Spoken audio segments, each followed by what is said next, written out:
green flag waves at Martinsville, and Denny gets the break. He leads to turn 1. Big jump for Hamlin into turn 1, into turn 2. Here they come to the back straightaway. Hamlin away with the lead.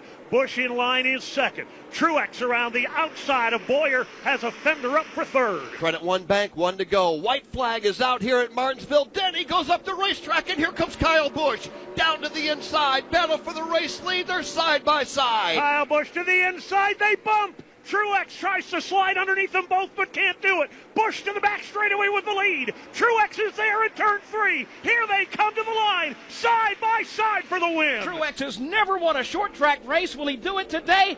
No, he can't hold off Kyle Busch. Kyle comes across the line. He will win the first Data 500, and there's a massive crash behind them. Probably 30-plus cars have piled up here just past the start-finish line, including, well, everybody.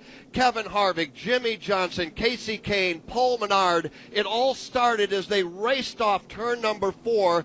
Denny Hamlin trying to get back in line. He got turned around, and everybody else piled in after that. But Joe Moore, it is Kyle Busch going to victory lane. And going to Miami. He wins today. Let's go to pit road. Adam Stevens, the winning crew chief. Adam, what a race from day to night. Martinsville, a little bit of everything. Not only another grandfather clock, but you guys are going to Homestead Miami Speedway with a chance for another championship. Congratulations. I don't even know what to say. What a crazy race. Kyle just drove his butt off. You know, I don't know if we had the best car. At times I thought we did, but Martinsville is a game changer.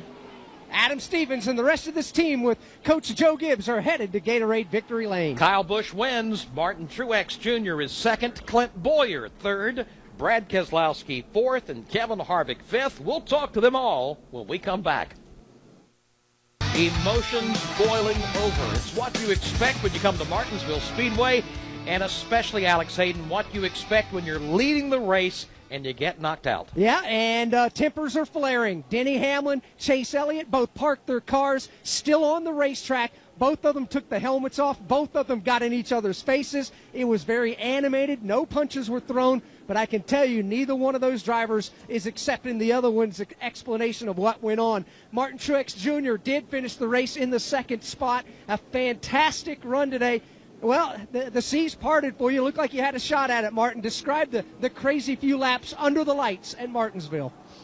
Yeah, it's just Martinsville, you know, short track racing at the end. Everybody's trying to get to Homestead, punch their ticket, but, you know, really good day for our team. This has been a struggle for us, this place, and just, you know, to run second here is awesome. I think we had a 5th or 6th place car all day long.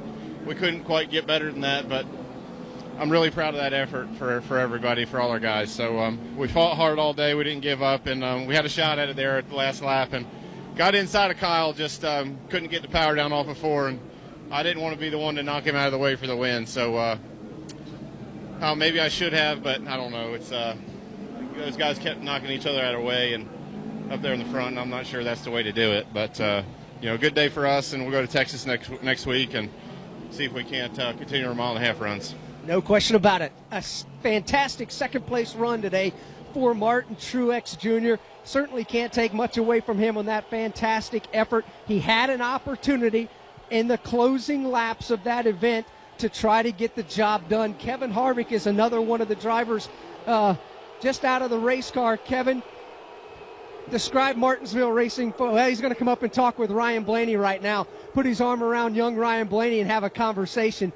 It is not doesn't appear to be a big of an issue, but they are having a bit of words down here as well. You gotta love it, guys. There's not a full moon. The moon is half moon over turn number 2 here at Martinsville Speedway, but a lot of these drivers certainly have the tempers flaring down here, no question about it. Brad Keselowski was another driver, finished in position number 3, and we'll see if we can grab Brad Keselowski because he's debriefing with a couple of the crew members down here. So, yeah, hey, tempers are absolutely flaring. Steve Post. Yeah, Chase Elliott is down here, and actually Chase has now walked away from us. He is rousing the crowd up in their bold protest of Denny Hamlin here. Let's go back to Alex Hayden. Brad Keselowski, third place finish, and Brad, as he looks up at the ISM vision board to try to look at the way this thing rounded out there, Brad obviously led an awful lot of this race. Brad, You were leading closing laps. There was some hard contact out there from your driver's seat. Describe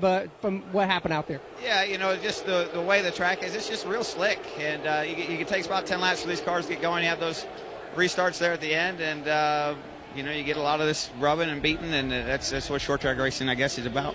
A solid day all the way around for Brad Keselowski. He still wound up in the number 3 position as Kevin Harvick and Ryan Blaney both have finished their conversation down here on the pit lane, and that seems to have wrapped up fairly well. All right, Alex, thank you very much. We're going to see if we can't slip in and get a word with Chase and Denny here in just a moment. We'll also hear from Kyle Busch in victory lane. He's got a grandfather clock coming, and we'll talk about that in a moment. Alex Hayden, we were looking at a replay just a few moments ago when Chase Elliott got out of the car. He looked at Denny, and the quote was, "You wrecked me." Yeah, well, let's get Denny Hamlin's version of what happened out there on the racetrack. The driver of the FedEx Toyota. Denny, from your driver's seat, describe the closing laps and the contact out there on the racetrack. I tried to move the 24 up the racetrack, getting in turn 3 there, and, it just he spun out. I mean, he moved the 2 up the racetrack there at the end as well, and, everybody's fine with that. But, hey, we're trying to make a ticket to Homestead. I tried to get, to his back bumper and slide him up the racetrack, and it just went too deep. When you guys got out of the race cars back out on the racetrack there, you and Chase, what was the conversation like? Just, enough of, there's cars out there doing lug nut check and everything, and, we're about to run into other cars, so I just said knock off the crap. Denny Hamlin, he's won here at Martinsville 5 times, comes up short. Steve Post. Chase Elliott. Chase, describe first off what happened on the track during the running of the race. Yeah, I mean, just like I said on TV, I got punted from behind and wrecked in turn 3, leading the race. So I don't know what his problem was. It was unnecessary. I hadn't raced him dirty all day long. There was no reason for that. And he comes over and talks to me a second ago and tells me he had somebody push him into turn 3, and I thought that was funny because there was nobody within 2 car lengths of him into turn 3 behind myself. So I don't know what the deal was, but it's so disappointing. We had the best car I've ever had here at Martinsville, and had an opportunity to go straight to Homestead, and because of him, we don't. Unfortunately, Chase Elliott disappointed after a great run here today at Martinsville Speedway.